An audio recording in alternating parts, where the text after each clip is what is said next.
Јас не знам за сите вас, ама порано имаше едни како списанија каде што треба да им пишува, например, има 12 детаљи, така. И сега ти треба да гледаш сликата и да пронедеш 12 детаљи, така. И сега ти бараш, наоѓаш еден, обично дојдеш до кај 9 и више после ти се заморува мозокот, ти се заморуваат очите и више викаш, бе, нема поише. А уствари има. И која гледав оваа сликава за денеска, викам, дали ќе ме најдете мене, мојата слика. Некаде е тука, ама е толку скриена со другите работи, што треба стварно да видите каде точно сум јас. Така да се најдов, важно се најдов. Така да тоа е добро. Океј, некој мислеше ќе кажам нешто куз, нешто духовно, ама малку да ве ослободам, малку да ве олабавам, да. Следниот пат низ цела вакво хартија да ме ставите или некој друг да ставиме, да може полесно да биде. Океј, бев навистина инспириран од втората песна, Пробив, и тоа е нешто што не се зборува или не го зборуваме или пак не го објаснуваме, ама навистина Бог е Бог на пробив. Што значи тоа пробив? Денеска се мислев дали да зборувам едноставни работи, дали да зборувам лесни работи, нели, како викаат докторите, на вакво време носете лесна облека, нели, пиете, тоест јадете лесна храна, пиете лесна вода или не знам што, све лесно треба да биде. Ама некако јас, како што кажа девојката, некогаш Бог не изгледа многу комплициран или пак комплексен. И интересно е што иако Бог е таков, или подобро да кажам за нас е таков, ја па од друга страна имам еден стих кој што многу па ме охрабрува да ги барам тие комплексни работи. Или пак да го сознавам Бог баш во тоа, таму кај што е најкомплицирано, таму е да се протнам, таму да влезам, таму да истражам. И не е дека тоа некоја надменост го правам, не е дека тоа дека јас сакам да се покажам, него имам едно ветување во Новиот Завет, каде што многу, барем мене ми е јасно тоа, тој дел ми е јасен, дека вели во 1 Коринтијани, ова не го планирав да ви го зборам, ама толку ми стои сега пред мене тој стих. 1 Коринтијани, 2 глава, можеби од 6, можеби од 8 да почнеме, вели она што човечко око не видело. Океј, она што човечко око не видело. Она што човечко уше не слушнало. И вели она што не влегло во срцето на еден човек. Такви работи Бог ги приготвил за оние кои што ги љуби. Сега, интересно е што ова не е само Павле инспирирано од Духот да го каже, туку така, него ова е нешто што е старо 1000 години. Зашто? Затоа што имаш еден пророк кој што се вика Исаја. И Исаја, мислам дека е 46, не мора да го најдеш, ако го најдеш добро, 46 глава, мислам дека е негде околу 6 или 7 стих, од прилика таму некаде. И вели, она што човечко око не видело за Бог, она што никој не ни начул со ушите, вели, Бог го приготвил за нас. Значи, ова е, Павле цитира, или подобро кажам, дава потврда на нешто што беше во Стариот Завет. Мора да разбереме дека многу, ако не и се од Новиот Завет, е всушност потврда и доказ за нешто што било веќе барано во Стариот Завет. Дали го разбираме тој дел? Во Стариот Завет луѓето го барале Бог, навистина го барале целосно, искрено, со се што имале во нив. Всушност, љуби го Бог со целото своје срце, со целото твое битие, не е новозаветна заповед. Всушност, таа е старозаветна заповед, која што Бог им ја дал на луѓето да ја имаат, но во Новиот Завет се остварува. Или подобро кажам, веќе таа мистерија е решена. Веќе немало потреба ни да бараат некаде, кујзне каде или не знам како, него веќе е откриена. Ај најди го тој стих што го кажавме се претходно. 1 Коринтијани, 2 глава, каде што вели она што човечко уше не видело, она што око не видело, она што уше не слушнало и тоа што во човечко срце не дошло. На грчки само да ви објаснам, овие два израза око и уши се физички. Значи, збориме за физика, збориме за овија, не збориме за духовните. Okay? И вели, она што не влегло во човечкото срце, тоа Бог го приготвил за оние кои што го љубат. И видите што вика 10 стих. Еве го решението, дури на комплексните работи што ние ги имаме во животот. Okay? Вели, а сето ова, кој што никој до сега не го видел, никој не слушнал за ваквиот Бог, никој не го разбрал целосно, никој не можел ни да дојде близко до ова разбирање. Знаете што е каде 10 стих? А Бог тоа нас ни го откри преку кого? Преку Духот, зашто Духот испитува се, па дури и Божите длабочини. Ако ти веруваш во Исус, во тебе има Свети Дух. Истиот тој Свети Дух веќе ги откри работите за Бог. Веќе ги испита, ги испита длабочините на Бог, или подобро кажам, во таа мерка која што можеш ти да ги примиш. Постојат работи за кои што јас и ти велиме толку знам, но тоа не е крајот. Многу често се наоѓам себе си да размислувам за нештата што ги знам, а знаете што после размислувам? За нештата што не ги знам. И велам, тоа што не го знам, тоа сакам да го знам. Во Стариот Завет луѓето, денеска ние се чудиме, некој ќе излезе на бина или некој ќе зборува што некој ќе каже тој стих ова значи, тој стих ова значи, ќе почне да ти цитира стихови.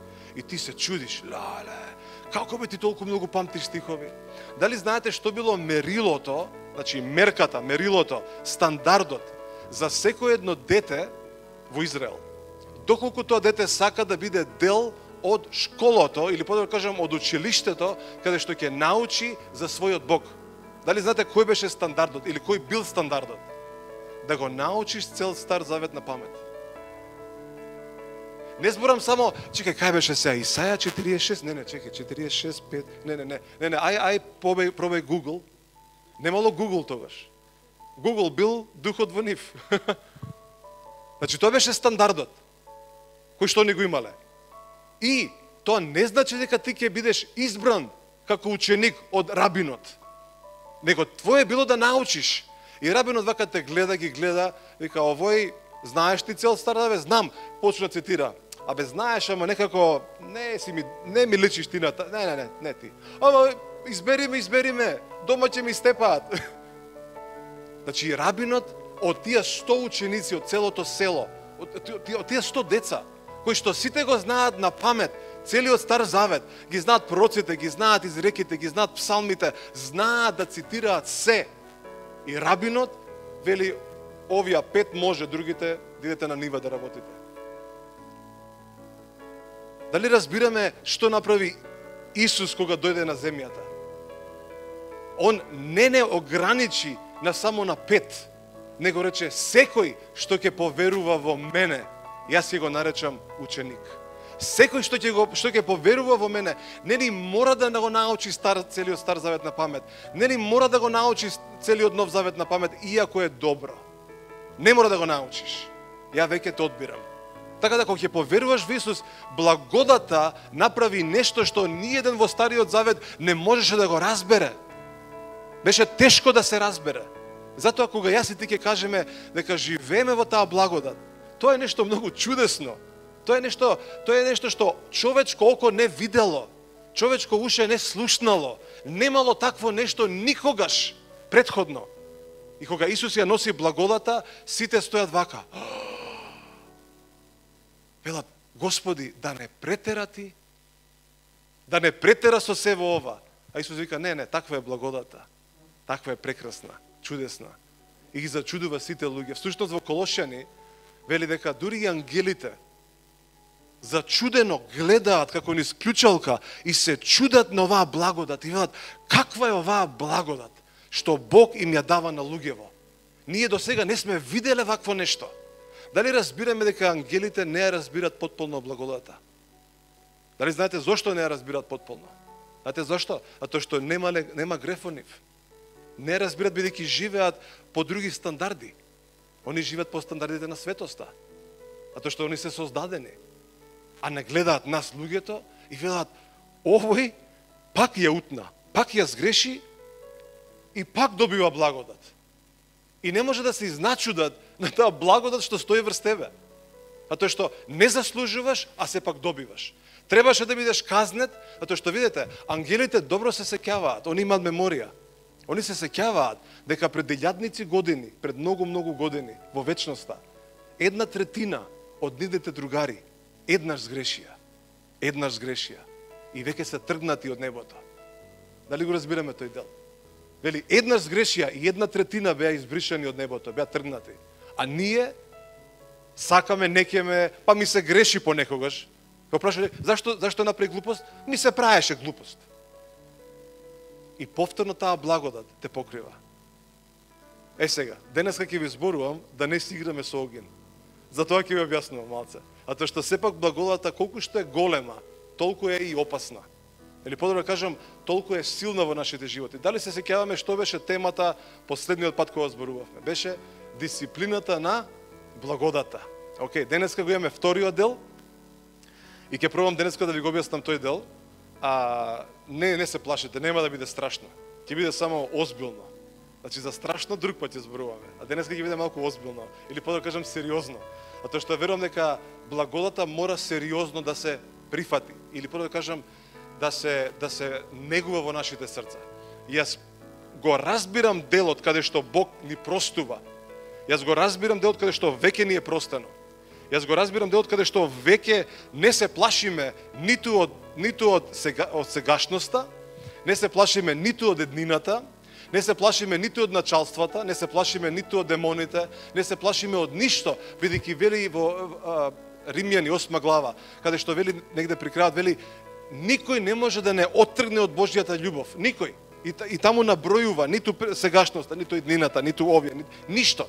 Затоа за нас убавината на љубовта е што знаеме дека ние стоиме цврсто во него. Или подобро кажам, стоиме дури во таа благодат. Римјани 5 глава 2 стих. Значи стоиме таму.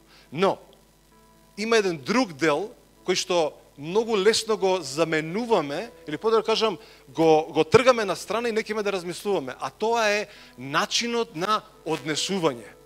Тебе никој не може да ти го одземе правото да се кажеш, да се наречеш христијанин. Никој не може да ти го одземе правото. Но секој може да ти замери на однесувањето. Дали го разберем овој дел? Значи тебе никој не може да ти го одземе правото да кажеш јас сум христијанин. И да тој истиот човек да те гледа тебе, да те посматра, како да кажам, да те наблюдува или пак да те гледа во твоите постапки во животот. И тој не може да ти го земе тој дел, ти да се фалиш јас сум христијанин. Но може да ти замери на твоето однесување и може да каже, абе ти велиш дека си, ама ја гледам нешто друго. Дали го разбираме тој дел? И затоа е многу битно да ги усогласиме овие две, да бидат балансирани, да бидат во еден такт, или подобро кажам, да бидат во една линија, за да не ги збунуваме луѓето околу нас. И затоа дисциплината на благодата или дисциплината која што доаѓа од благодата е навистина прекрасна работа, бидејќи не балансира. Не прави да бидеме како да кажам, да живееме живот не само под контрола и не само под самоконтрола, него да живееме живот за кој што сме повикани. Јас се сеќавам пред овој пример, не знам дали се ви го кажал, пред неколку години бев во Русија.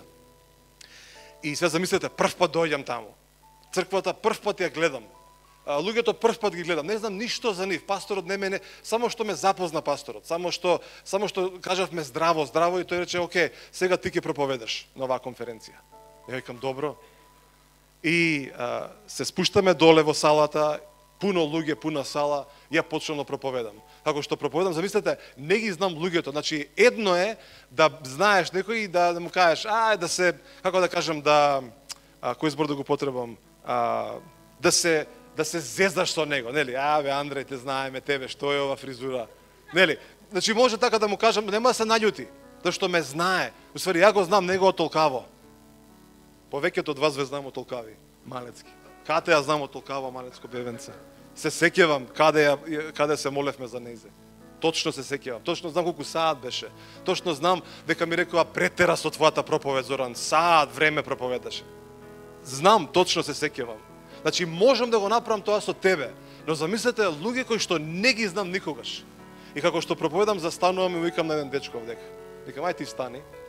Викам, зашто да станам? Бе, стани, му викам. Му велам вака. Викам, а во себе си викам, Зоран, значи тука си за прв пат. Немој да правиш работи, ќе те избркаат. Не си дома. И сега ја гледам, значи тоа што го гледаме едно, ама пробувам да го замачкам некако, да го ставам да биде помеко, да не го навредам човекот, па да не... Од кај да знам, може некој људ ќе дојде ми ја шлапне некоја. Не знаеш никогаш, да, опасна работа проповедањето, па уште поопасно да пророкуваш. И му велам, викам, ти имаш многу дарови. Имам, ми вика. Човекот имаш околу 30 на години, 33. Викам, ти имаш многу дарови. Имам. Али викам, некако си ми, го користев зборот успорен. А ја во мене го гледам зборот мрза. Значи го гледам зборот мрзелив. И го игнорирам делот во Новиот Завет, каде што вика немојте да бидете мрзеливи. Значи ако Светиот Дух може да каже за човек дека е мрзелив, можеш и ти да кажеш. Ама ја пробам да го направам некако да го филувам. И велам, некако си ми многу успорен. И те гледам точно, велам, година, 3 месеци и 10 дена. Од тој момент некако си ми успорен. Да, управо си, знаеш? Вика, управо си, малку сум успорен. И ја му објаснувам и други работи, но велам, аде, почни малце да почнеш, го храбрам. И добро, заврши службата и се среќам со претходниот проповедник кој што беше таму, исто пророк.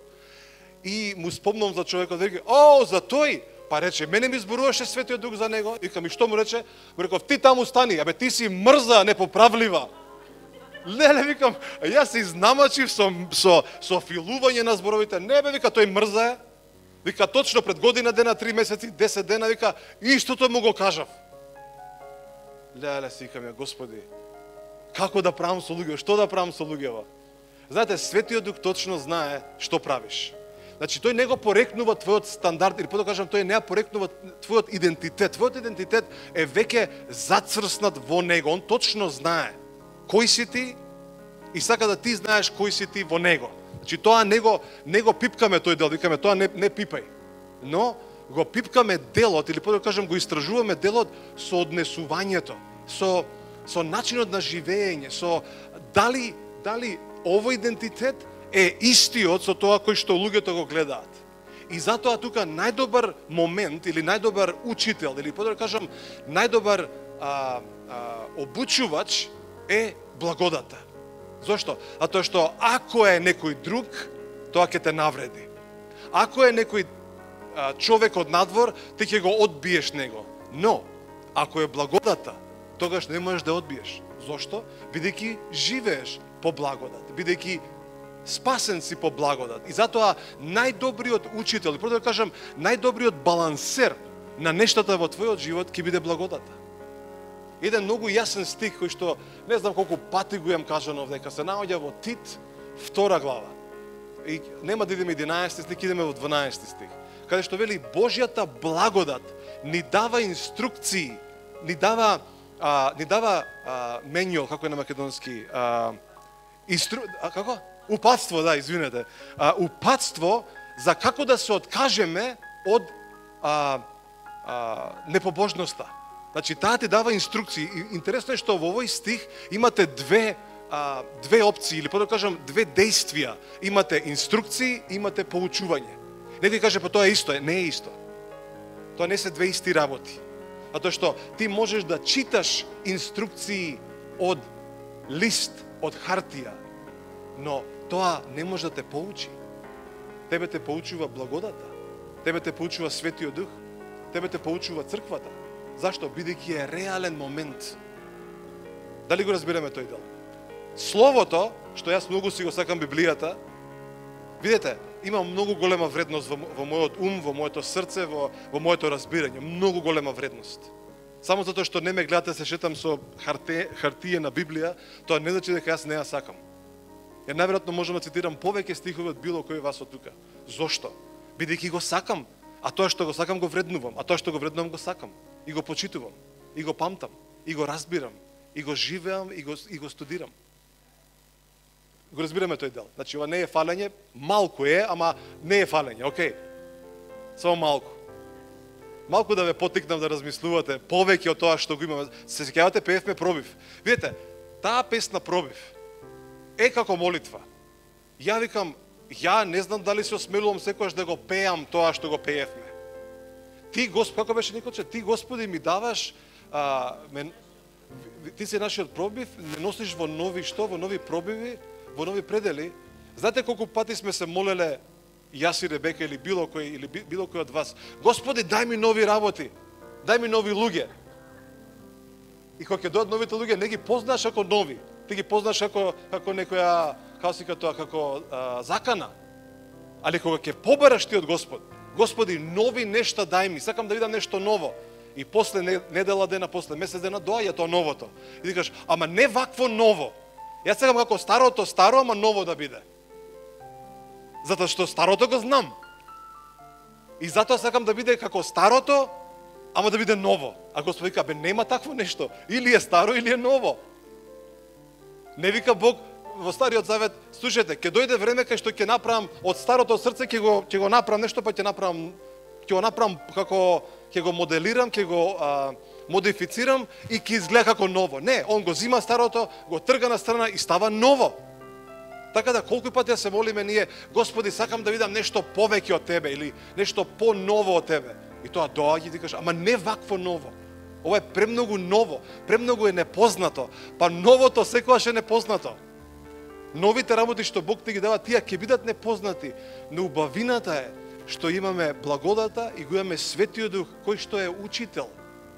Го имаме Словото кој што вели ќе ти биде светилка пред патот. Знаете што, многу често, ова е интересна слика. Знаете колку пати проповедниците велат, или сум ги слушал, цитирајќи го овој стих, мислам дека е Псалм 119, или така нешто, 119, 124, ај најди го. И мнозина мислат дека Словото е како некоја лампа, знаете, оние стари лампи, и сега ти го носиш, и ти мислиш, ти кај што ќе одиш, тоа го осветлува патот. А не разбираат дека уствари Словото е независно од тебе. Тоа оди некаде и ти треба да го следиш тоа светло. А не дека ти го носиш светлото, па тоа ти го осветлува патот. Тоаш можеш да правиш што сакаш. Тоаш ти цело време ќе бидеш на старото. Ти кажеш, тука вака ќе се вртиме круг. Ај са уште еден круг овдека, а Словото вика, абе не така. Него те носам на нови патеки, кај што има темнина, ајде по мене да ме следиш. Што следат луѓето во овој свет? Светлината. Зашто Исус вика, вие сте светлината? А тоа што сакат да не следат, или подобро кажам, да следат таа светлина. И затоа сега ти, воден од Духот, не идеш само на истите патеки, него има нови патеки. Ова беше добро, ова беше добро, да знаете. Ова ќе ви помогне многу да се ослободиме на сите нас, да се ослободиме од тие стравови. Како и што да правиме со новите нешта? Ништо не можеш да правиш со новите работи. Можеш само да ги прифатиш. Можеш само да кажеш, Господи, ја не знам како да правам, ја не знам што да правам со себе ова. Ама ете, ти велиш дека ќе ме научиш. Ајде, води ме.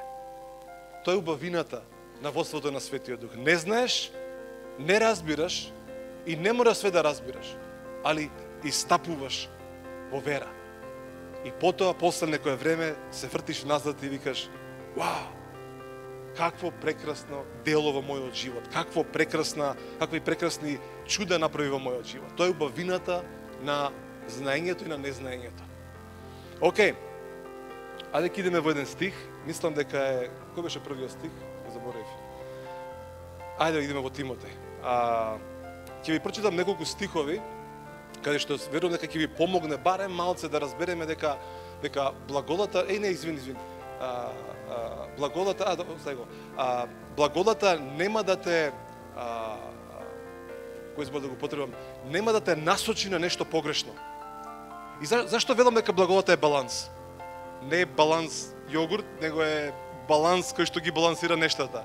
Бев на некој цркви, во некој конференции и он е рекол, Зоран, ти премногу збориш за благодат. Значи, многу збориш за благодат. Збори малку за вера, па збори за суд, па збори за нешто друго, за да можеш малку да ги балансираш нештата. Не знам дали некому од вас ви се случило ова. Нели, премногу збориш и кажат, абе дај малку мешај, не може само благодат ти да збориш. Малку да балансираш. Велам, луѓе, вие не разбирате. Благодата е балансот на сите нешта. Ти не се спаси по вера. Ти се спаси по благодат. Верата само ти објасни како се случи спасението. Дали го разбираме овој дел? Значи ти по благодат се спаси, а верата, која што ти е сега дадена, ти објаснува, ти дава слика како тоа изгледа. Така да многу е важно да разбереш дека благодата е балансот на сите нешта. Благодата ги посочува нештата или пак ги прави да бидат израмнети. Дори еден прост пример, значи многу прост пример. Сите знаеме или знаеме на еврејски дека зборот благодат или да кажам хедес, во самата бројка го има бројот 5. Значи бројот 5 кој ќе го видите, да знаете дека од библиска гледна точка си е знак или представа за благодат. Океј, бројот 5. Сега по нашето школство, сега не може да зборам за други, нели имаме или ајде да кажеме бројки. Од 1 до или од 0 до 10. Кој е на средина? Од 1 до 10. Петката. Што прави петката? Ги балансира. Да не се љута, да не кажат овие мали, многу сме мали. А да овие големи да кажат многу сме големи. И благодата вика не, ја ќе ви избалансирам. Тука сум на средина како клацкалка. И ги балансира нештата.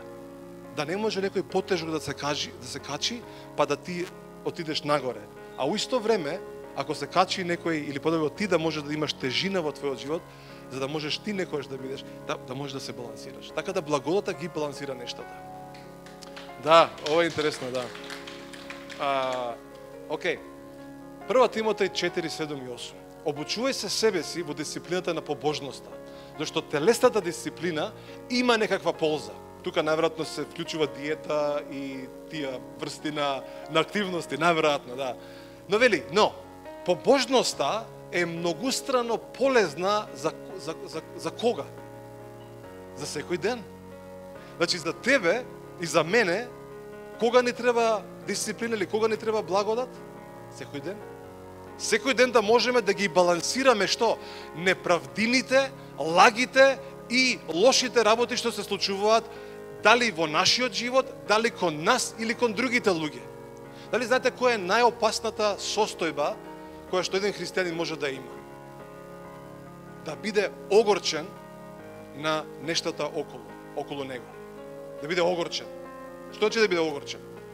Значи да почне да ги одбива во таква мерка што веќе не сака да има ништо со луѓето околу него. Дали знаеме како се доаѓа до мерка на огорченост? Дали знаеме кој е претходниот стадиум на предогорченост? Знаете кој е претходниот стадиум?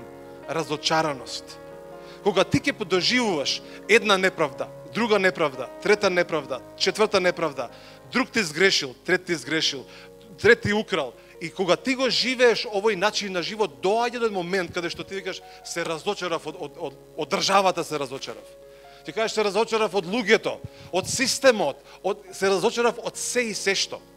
И кога ќе почнеш да се разочаруваш, следниот стадиум, следниот момент е огорченост.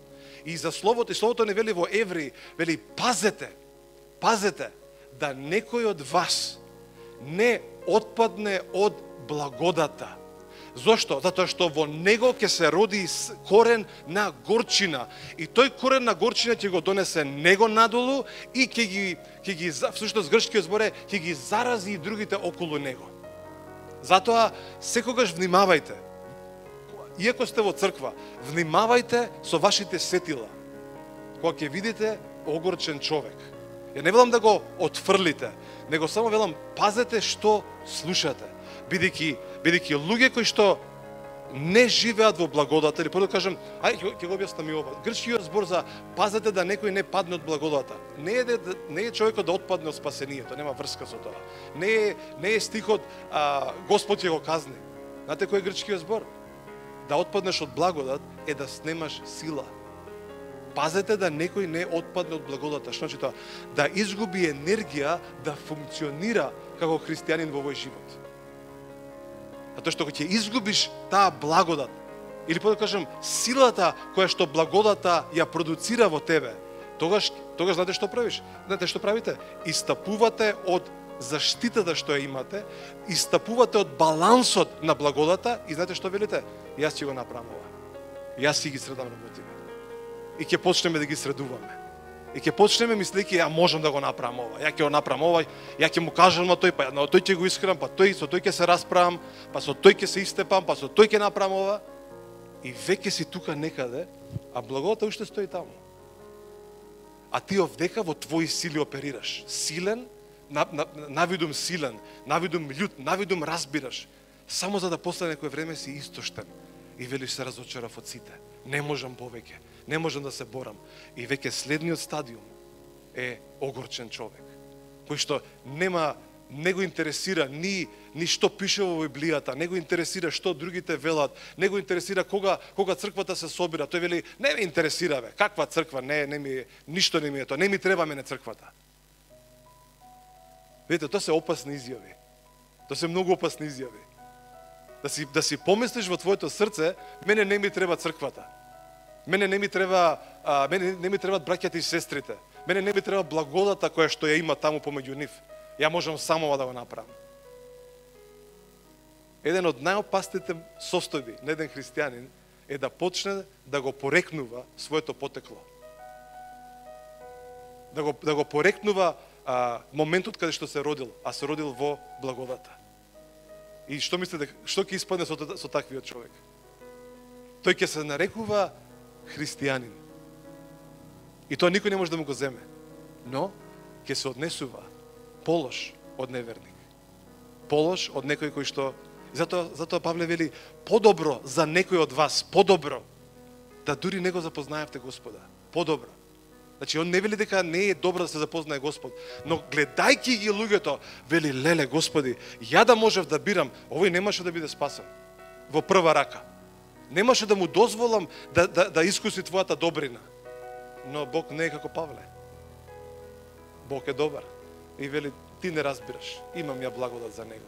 Ке се врати тој некогаш. А и да не се врати, спасен е. Но трагичниот момент е како го живееш тој живот, како живееш во таа дисциплина. Вели, за секој ден, бидејќи со себе го носи ветувањето за сегашниот живот и за оној што доаѓа. Дисциплината, или по да кажам, делувањето на благодата, ќе не избалансира. Всушност, самиот збор дисциплина е спомнат, не знам, мислам, околу 30 пати е спомнат во Новиот Завет. А во Стариот Завет да не ви кажам колку пати е спомнат, многу пати е спомнат. Таму и за поише дисциплина им требало, или поише ќотек. Али, самиот збор дисциплина означува коригирање, или по да кажам, делкање. Ето, тој е најдобриот збор.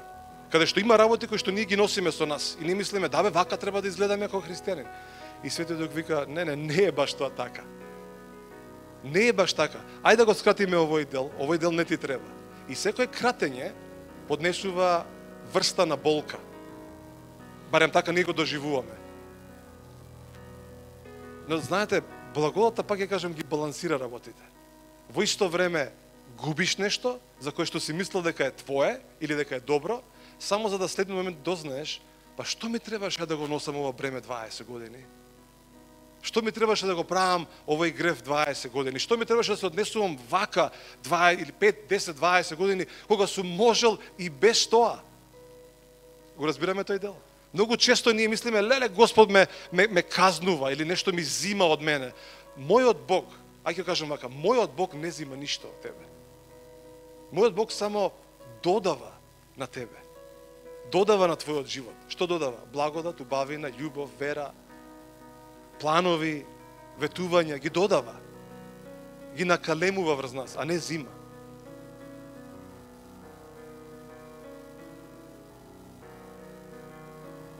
Да се биде под дисциплина, и на друго место вика Петар, сегашната дисциплина, тој мисли дека е Павле, вели, сегашната дисциплина не изгледа пријатна, не изгледа убава, како тешка изгледа, но вели, на долги патеки донесува плод на праведност во животот на оние кои што ја имаат.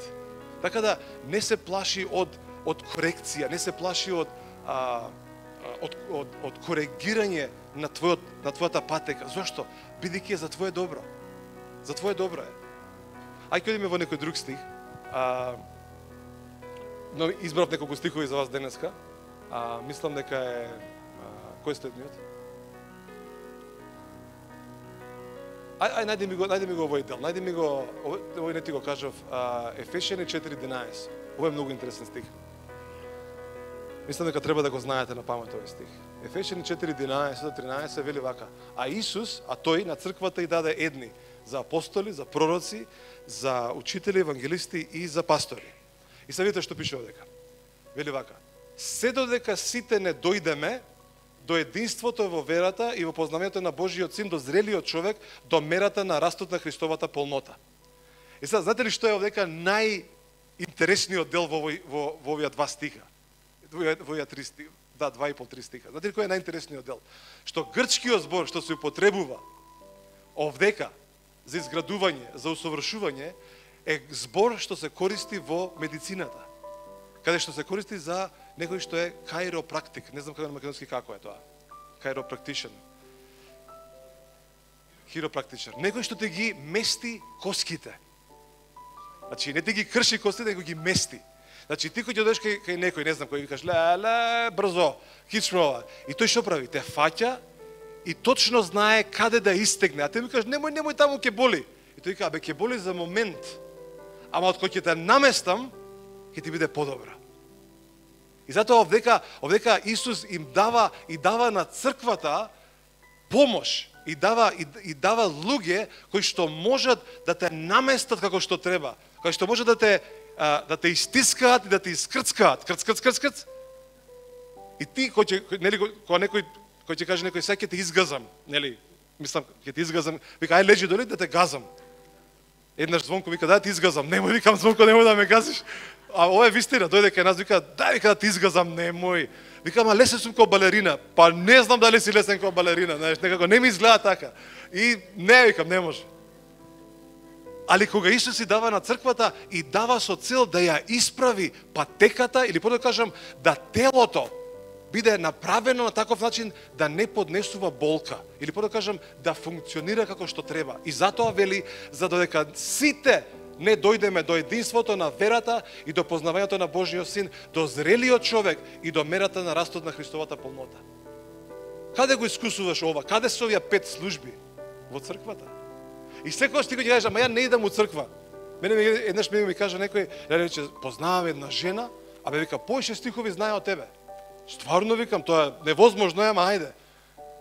Требаше да се смеете на ова, требаше смешка да биде. Али викам, стварно. И знаете што беше моето следно прашање? А у која црква иде она? Знаете што беше одговорот? Во ниедна. Ја викам, одма шкартирај тоа. Одма. Значи јас сум тако, јас за тоа сум строг. Одма го шкартирам тоа. Не ме интересира колку знае и што све знае. А тоа што таа нешто и фали. На таа или на тие луѓе нешто им фали. А тоа што не дозволуваат да некој ги коригира, да ги изгази, да ги искрцка, да ги исправи. Не дозволуваат таквите луѓе. И тие колку и да знаат, тие не можат да го разберат. Не можат да разберат мерката на верата, не можат да разберат полнотата на Христос и не можат да бидат зрели во Христос. Зошто? Што само тие 5, или по-да кажам црквата, ја има улогата да те обучува. Дали го разбираме тој дел? Затоа дисциплината е да се подложиш на овој третман. Така да ако некој од вас помислил, мене не ми треба црква, ја можам сам ќе читам Библија. Ево да го знаете. Океј, одиме на следниот стих. Кој стих го имаме денеска? Наменито. Ајде идеме ваму. Не Евреи, чека, идеме следната глава. Откровение. Откровение, 3 глава. Идеме во 19 стих. Океј, 20 треба да го знаете. Кој го знае 20 стих на памет? Откровение, 3 глава, 20 стих. Опа. Браво. Еден аплауз за ученикот. Сега, знаејќи го тој стих, сите го знаеме. Еве, седам и тропам. Исус го знаеме, знаеме она слика, нели, слика врата, Исус како овчар, она со стапот, и нели така спомна, нели, Исус овчарот, и сега он вика тропам на вратата на вашето срце. И ако некој ми отвори, јас ќе вечерам со него. Дали некогаш те запамтиле кој е стихот пред него? Предходниот стих. За да тоа се случи, за да вечерата се случи, има 19 стих. Ајде читаме 19 стих. Јас ги укорувам и ги казнувам оние што ги љубам, зашто затоа биди ревносен и покај се. Значи, пред убавината на, опа, ќе јадеме нешто вечера со Исус заедно. Ајде, Исусе, дојди кај мене во моето срце, види колку си ти добар, колку си пријатен, ајде заедно ќе се дружиме. А Исус вика, слушај, ја тие што ги сакам, првин морам да ги дисциплинирам. Првин морам да ги подредам на начинот на кој што треба да живеат, за да можат они да ме препознаат мене и да ме примат мене. Така да 19 стих е всушност условот за да ти отвориш врата. А не додека веднаш ќе се случи. Понизноста, послушноста и подреденоста се условите да Исус вечера со тебе лично и да влегува во твоето срце постојано. Не дека тој не сака, него знаете што е лошата работа или што е страшната работа? Што ти нема да го повикаш. Нема да отвориш. Тој може да си чука. И повторно следниот ден пак да чука. А ти да кажеш, некој би се слушна како да имаше чук стојанче. Ама не, тоа сигурно нешто порано ми е. Го разбираме овој дел? Тие што јас ги љубам, ги укорувам и ги казнувам. И затоа биди ревносен и покај се.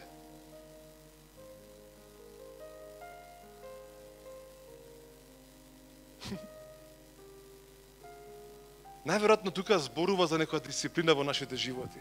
Дека не можеме да правиме што сакаме и да бидеме благословени, да викаме алелуја цело време.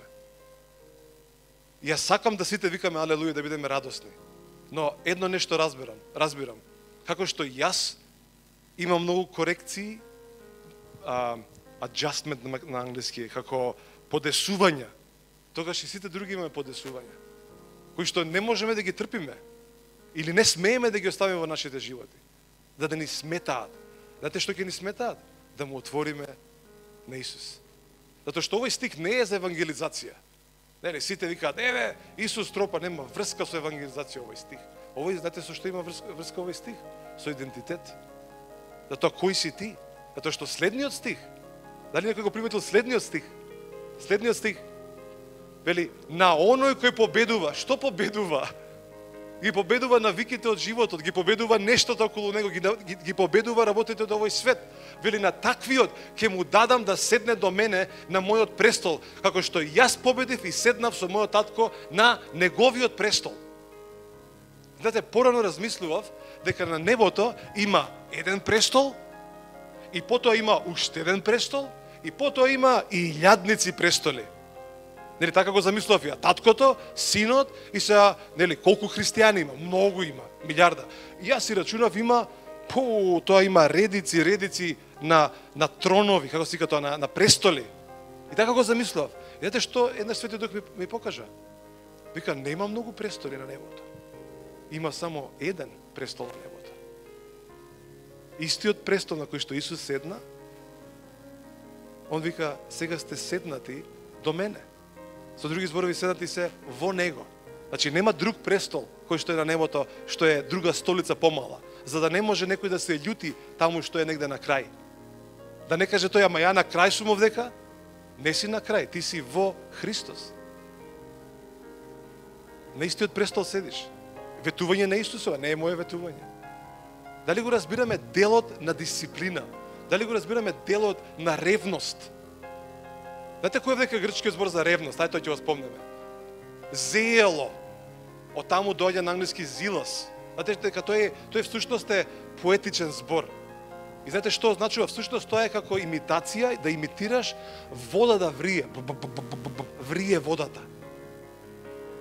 И кој ќе зоврие више, го трга капакот. Го трга на страна, го истурнува. Зашто? Бидејќи врие човекот. Нели колку пати ќе кажеме, бе, вријам од гнев. Ова е вријам од благодат.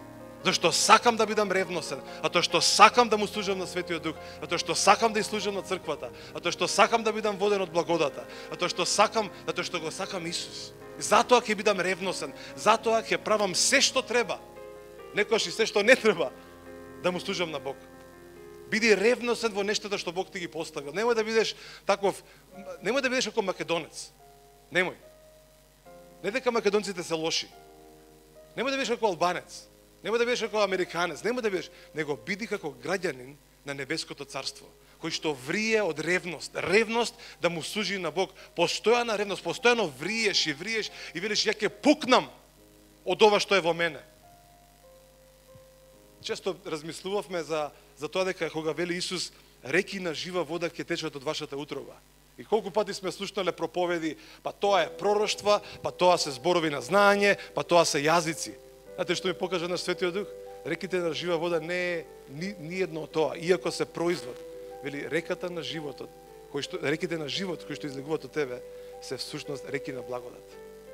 И кога таа благодат ќе почне да врие во тебе, и да ќе почне да прави нешто во тебе, кај што ти кажеш, леле, притисоков ми отиде нагоре, 190, ќе пукнам, ќе експлодирам.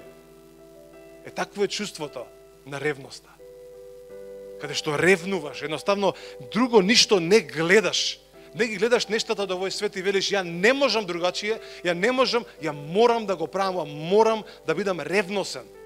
И веќе нема да бидам lukewarm, како е на македонски? Млак е зборот. Нема да бидам млак христијанин, него ќе бидам посветен.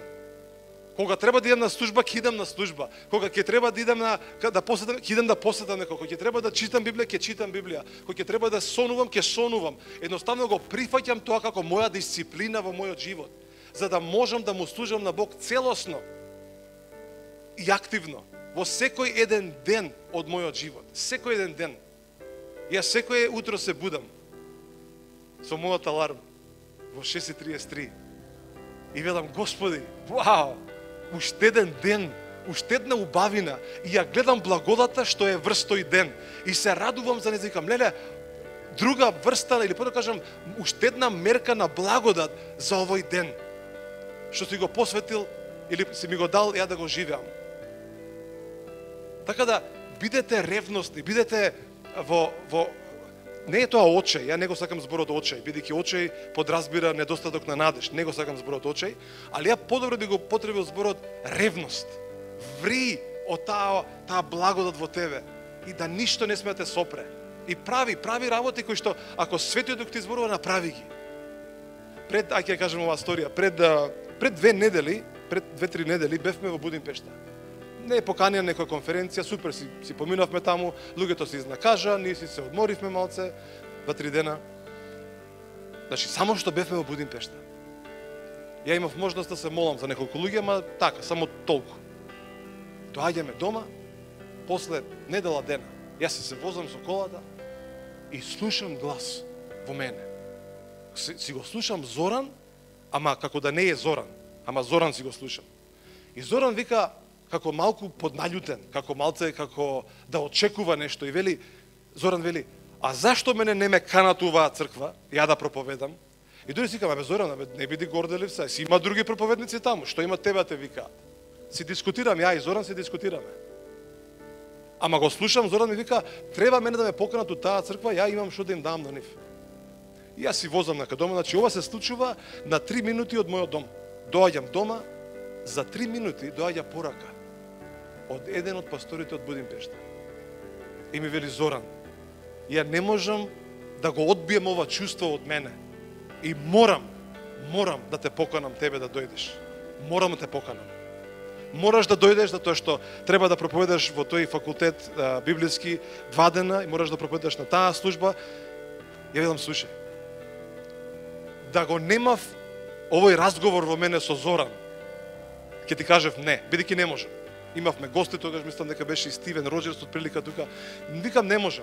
Но, бидејќи го слушнав гласот, затоа ќе дојдам. Мене не ми правеше никаква смисла тоа. На мојот ум, на моето битие. Беше толку брзо, беше толку од ненадеж, ненадејно. Но рекам, ќе идем.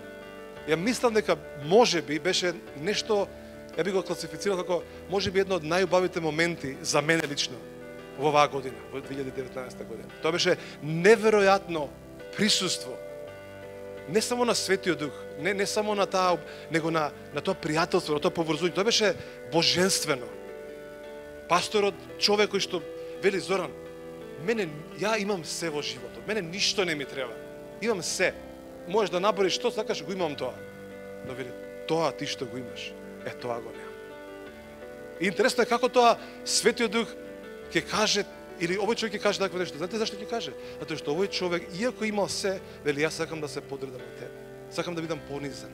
Сакам да бидам коригиран од тебе. Сакам да бидам, да примам нешто од тебе.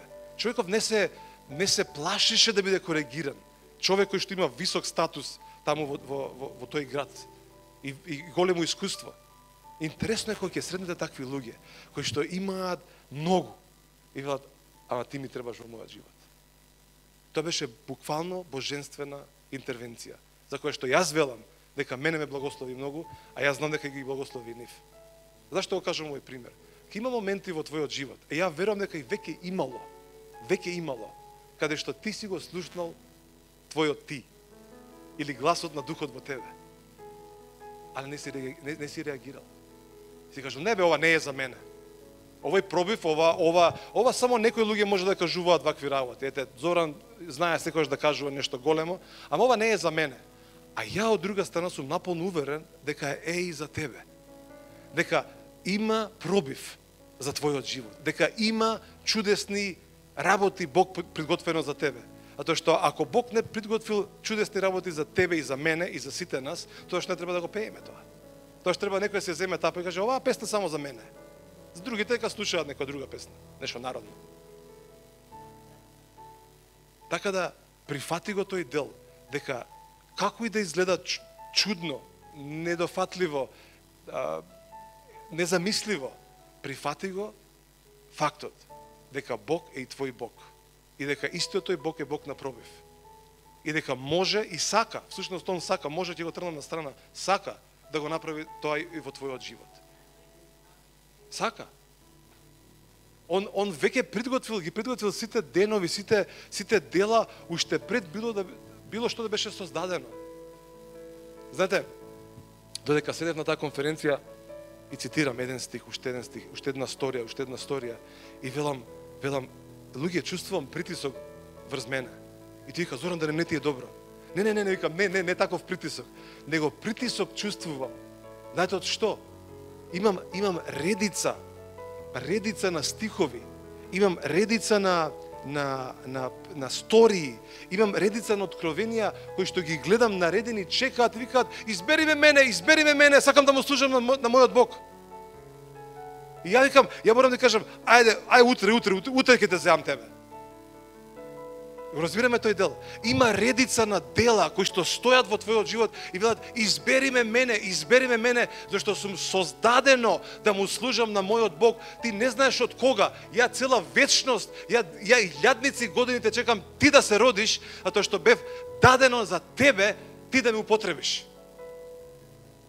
И замисли ако некој си неревносен христијанин, нема да приметиш дека некој тропа и ти вика, употреби ме мене. Разбираме овој дел? Ќе ви го докажемо само со еден стих.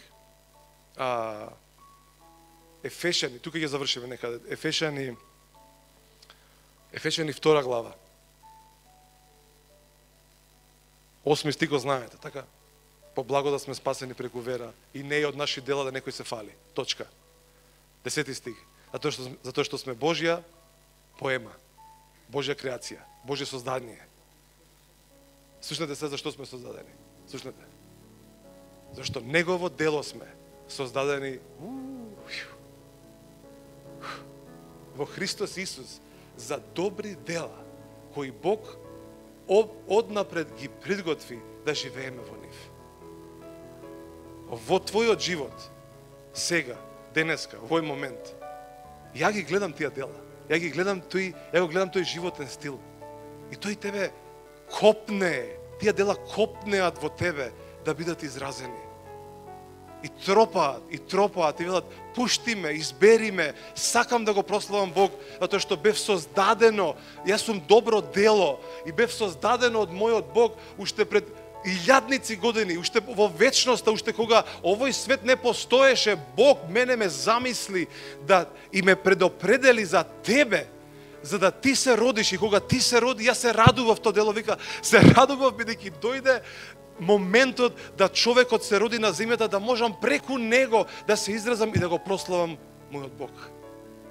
И замисли ако ти не си ревносен, ако си ноншалантен и велиш, па ми е гајле. Не само што го ожалостуваш срцето на црквата, не само што го ожалостуваш срцето на Светиот Дух, ти всушност ги ожалостуваш и ги спречуваш сите овие дела кои што Бог ги приготвил уште пред создавањето на светот да бидат дел од твојот живот, да бидат дел од твојот пробив во твојот живот. Амен.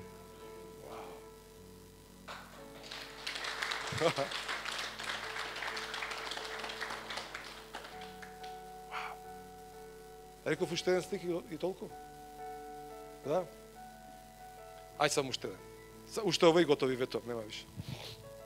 Да си ја завршам целата проповед, нели, да биде како целосна проповед. Ајде идеме во 1 Петрова.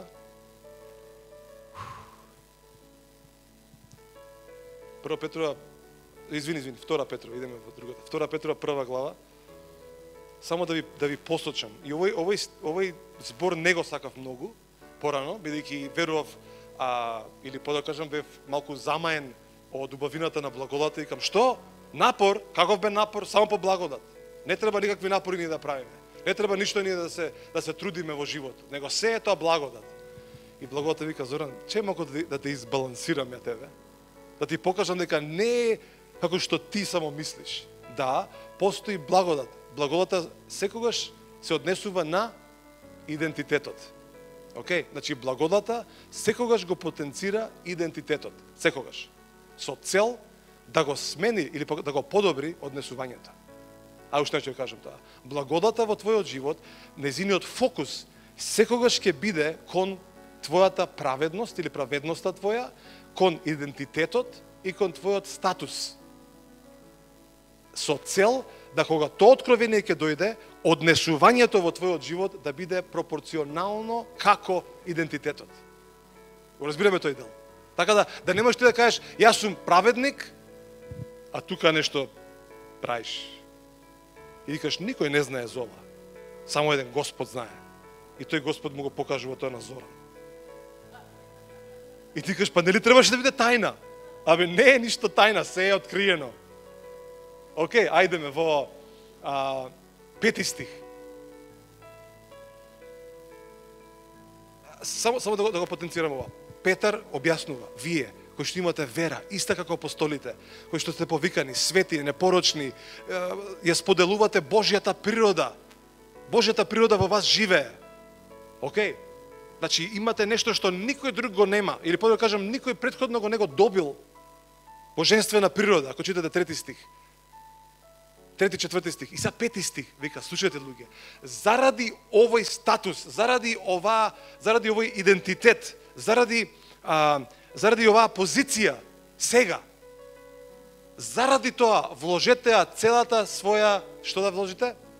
Ревноста. Што значи ревноста? Да вриете внатре во вас. Додека не пукнете од таа ревност, додека тоа не излезе некаде. И вели, и исполнете ја својата вера со добротел, а добротелта со знаење. И потоа дава список на 7 нешта, на 8 нешта кои што треба да бидат дел од твојот живот. Трпение, долготрпение, братска љубов.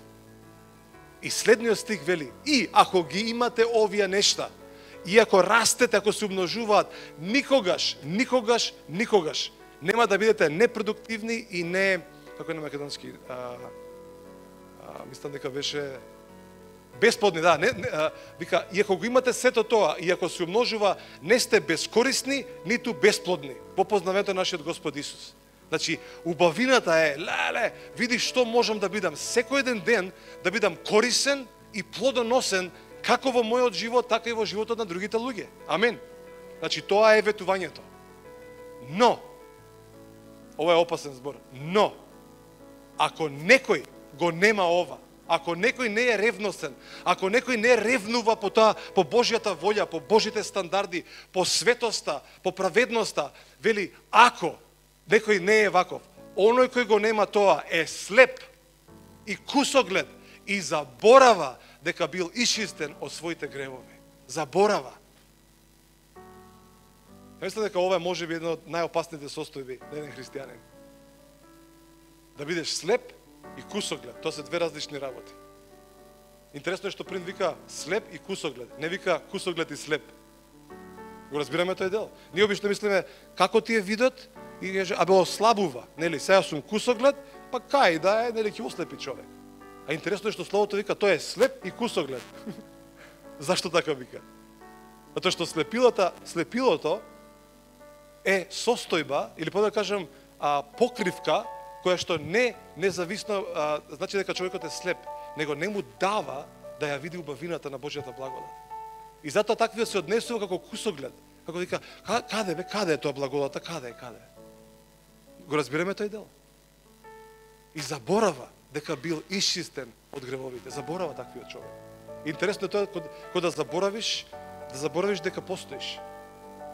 Да го заборавиш твојот идентитет. И да заборавиш, знаете што е заборавањето? Да заборавиш дека Христос умре за тебе.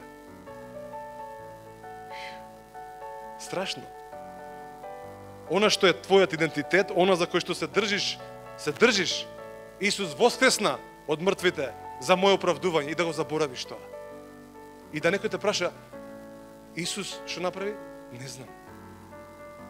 Кој е тој Исус? Страшно. Затоа, благодата ги балансира нештата. Имав толку многу работи, чекам, имам цела редица на стихови, Сакам да ви кажам дека зборот за дисциплина всушност, еден од зборовите за дисциплина, има еден друг збор каде што зборот дисциплина доаѓа од грчкиот збор, за да ми текне педиозо, мислам дека така нешто беше сличен, од таму доаѓа нашиот збор педагогија. Од таму, ако нема тука некој педагог, од таму потекнува. Така да секој кој што се нарекува денеска педагог и работи со деца, всушност Библијата вика тоа е дисциплината.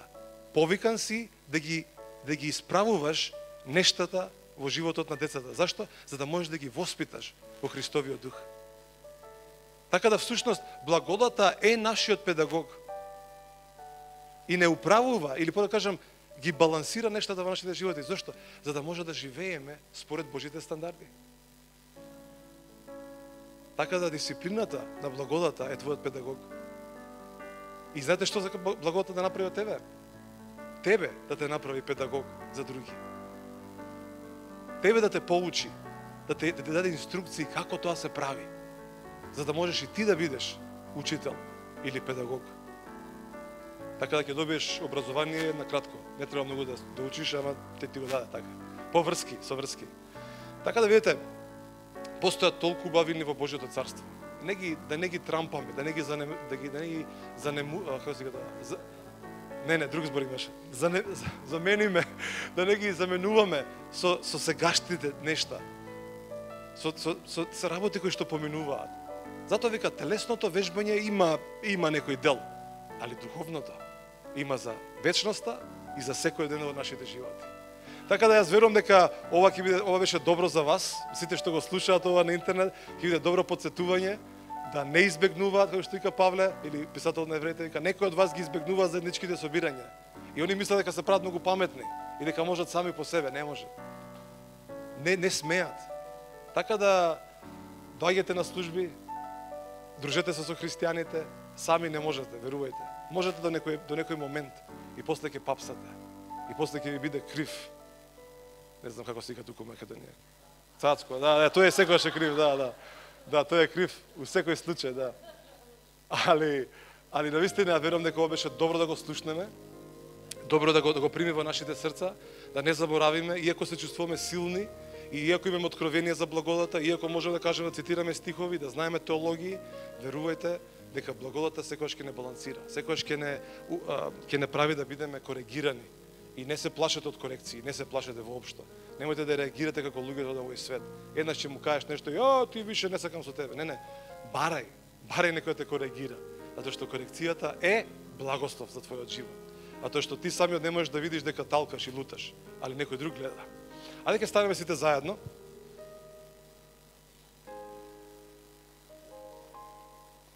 И сега ќе ве покријам со едно кебе на молитва, знаеш, да ви биде полесно, да не биде толку тешко. Некој од вас може да се почувствува, леле ми искараа денеска у црква. Добро се, рековме дека е добро тоа, нели? Не е ништо лошо. Али ја верувам дека сме на добар пат, ја верувам дека словото го осветлува нашиот пат. Ја верувам дека сме како да кажам, Светиот Дух верува во вас. Тоа ќе го кажам наједноставно. И затоа што верува во вас, верува во тоа што го приготвил за вас, добро е да го прифатиме, добро е да го живееме тоа, добро е да видиме дел од сето тоа. А јас ќе се молам и очекувам да нешто во тебе изрипа, да се потикне во тебе, да почне да врие. Ја не очекувам само да кажам убави зборови, него очекувам да нешто во тебе почне да врие.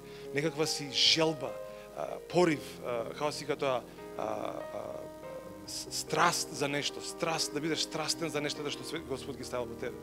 Свети Душе, фала ти за целата благодат што е врз нас. Фала ти што таа благодат не оспособува да знаеме кои сме во тебе, Исусе, да знаеме дека сме твои синови, ќерки, дека сме оправдани во тебе, зацврстнати во тебе, неоспорени од никого. Не може никој да не го оспори нашиот идентитет. Не може никој да не го земе тоа. И фала ти што не нарекуваш твои. Фала ти што сме дел од твоето семејство. И Господи, фала ти што во исто време не коригираш, ги оттргнуваш нештата што ни сметаат. И Господи, фала ти за денешниот ден, фала ти за дури за ова поучување кое што навидум не изгледа толку лесно или не изгледа толку пријатно, но знам дека донесува убави плодови во нашите животи. И Господи, фала ти што си толку добар према нас, да и покрај сите нешта што ние ги правиме намерно или ненамерно, сепак ти не љубиш со таква љубов што ни е тешко да ја разбереме целосно. И ни даваш таква благодат што е невозможно да истражиме тука доле на земјата. Но во исто време разбираме дека ти си прекрасен Бог и дека имаш прекрасни планови за секој еден. Имаш прекрасен план за црквата во Македонија и дека ништо тоа не може да го сопре. И Господи, фала ти за секој еден присутен овдека. И Господи, нека врие во нас, нека почне да клокоти тоа, нека почне да се развива таа желба, таа пасија, таа страст, нешто што ќе го означи нашиот живот. И дека нашите животи како христијани, како верници, како праведници, нема само да останат заборавени во сенката на минатото или во прашината на деновите, него Господи, дека ќе бидеме означени под делата што сме ги правиле за Тебе, Господи Исусе, под делата кои што ќе зборуваат за Тебе, Господи, и дека следните генерации ќе кажат какво прекрасен Бог, каква прекрасна генерација, и дека ќе можеме да бидеме како оние кои што зборуваат за Твоите големи дела. Татко, фала ти во името на Исус. Те љубиме, те сакаме, сакаме да ти служиме на Тебе и сакаме да бидеме ревностни со се што имаме во нашиот живот.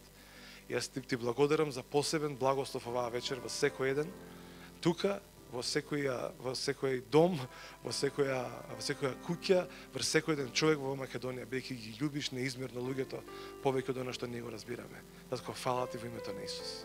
Амен, амен.